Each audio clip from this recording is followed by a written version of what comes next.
I'd say probably email. Yes. So we've rehashed our email addresses recently. So our sort of inquiries line is hello@regola.co.uk.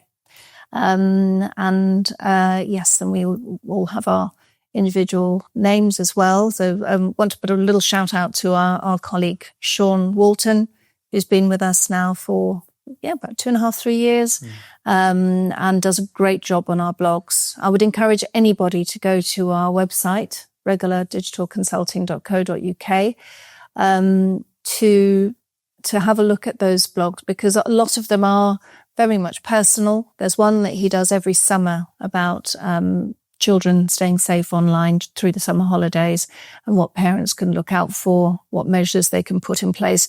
And it's especially about keeping an open dialogue with children and young people about what they're viewing, taking an interest in it rather than being too forbidding, and just approaching it as something that you're just looking out for with them rather than standing over them.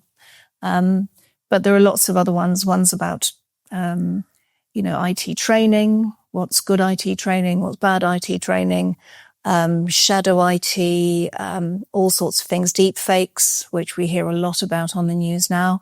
So he goes into all the nooks and crannies, basically, but particularly the things that can affect businesses.